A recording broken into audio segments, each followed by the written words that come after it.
이지워드 7월 29일 화요일입니다. 오늘 우리에게 주시는 하나님의 말씀은 큐티인 본문 중에서 구약성경 사사기 13장 4절에서 5절까지의 말씀입니다. 사사기 13장 4절에서 5절까지의 말씀을 제가 봉독하겠습니다. 그러므로 너는 삼가 포도주와 독주를 마시지 말며 어떤 부정한 것도 먹지 말지니라. 보라, 내가 임신하여 아들을 낳으리니 그의 머리 위에 삭도를 대지 말라. 이 아이는 태에서 나옴으로부터 하나님께 바쳐진 나시림이 됨이라. 그가 블레셋 사람의 손에서 이스라엘을 구원하기 시작하리라 하시니. 아멘. 자, 오늘은 거룩 나시린의 삶이라는 말씀의 제목을 가지고 하나님께서 주신 말씀의 은혜를 여러분들과 함께 나누도록 하겠습니다. 자, 여러분, 오늘부터 이스라엘의 어찌 보면 마지막 사사라고 할 수 있는 삼손의 이야기를 나누겠습니다. 삼손의 이야기도 드보라, 기드온, 입다처럼 굉장히 긴 분량을 차지하고 있는데요. 그만큼 좀 중요하다는 이야기겠죠. 자, 삼손이 다른 사사들과 특별한 것은 바로 삼손의 부모님의 이야기부터 삼손의 이야기가 시작된다는 거예요. 자, 사사기 13장 1절 말씀을 보시면 이스라엘 자손이 다시 여호와의 목전에 악을 행하였으므로 여호와께서 그들을 40년 동안 블레셋 사람의 손에 넘겨주시니라, 이렇게 기록이 되어 있습니다.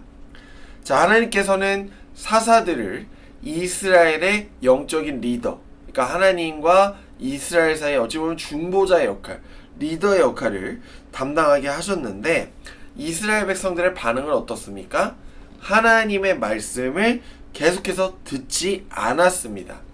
자, 1절, 13장 1절의 중요한 포인트는 뭐냐면 다시 이스라엘 백성들이 하나님 앞에서 악을 행했다. 다시라는 단어에 주목해 보십시오.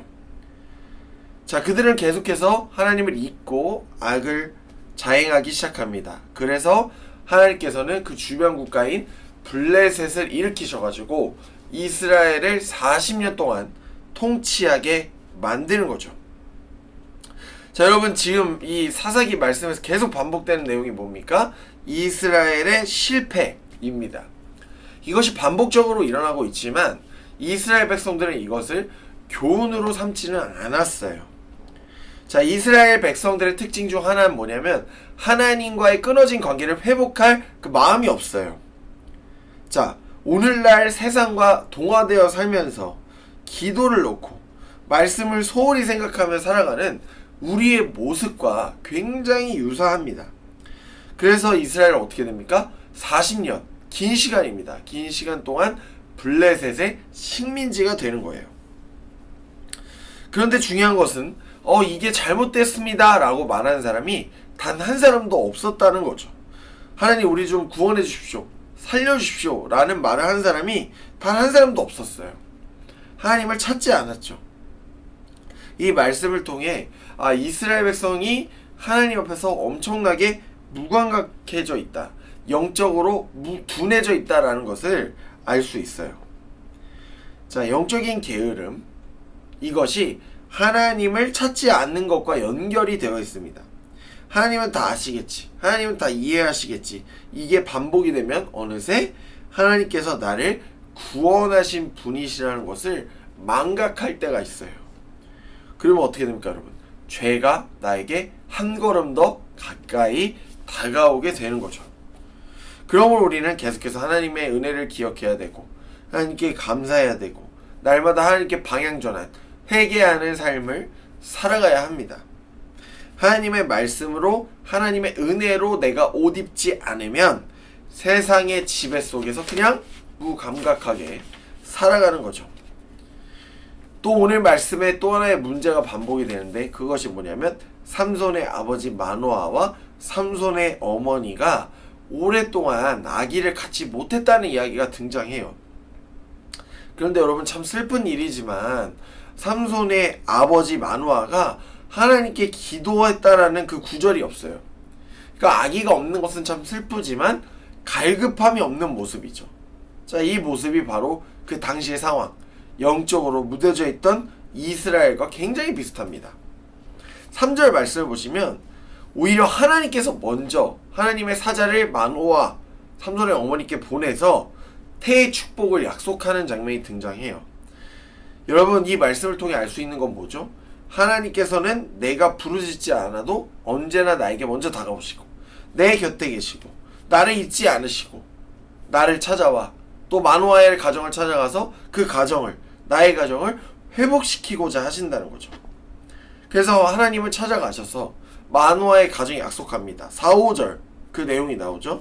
내가 이제 아기를 줄 텐데 너는 포도주와 독주, 이상한 부정적인 음식, 이스라엘 율법에 나와 있는 부정적인 음식 먹지 말아라 라고 말씀하십니다. 또 하나 플러스, 내가 낳게 될 아이는 하나님 앞에서 구별된, 구분된 거룩한 나실인으로 살아갈 것이다 라고 말합니다. 여러분, 나실인 성경에 굉장히 많이 등장하는데 이 나실이라는 뜻은요, 구별되어 있다, 구분되어 있다, 분리되어 있다라는 뜻이에요. 어떤 뜻이죠? 하나님께 속한 사람, 하나님의 소유가 돼서 세상과는 분리된 사람이라는 말씀입니다.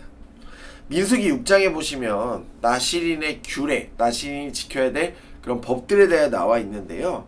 그들은 시체를 가까이 할 수 없고 포도주와 독주를 마실 수 없고 머리카락도 자를 수 없고 그야말로 내 뜻을 하나님 앞에 내려놓고 쾌락적인 삶을 절제하며 살아가는 삶, 철저히 세상과는 구별되어 있고 구분되어 있는 삶을 살아가야 됩니다.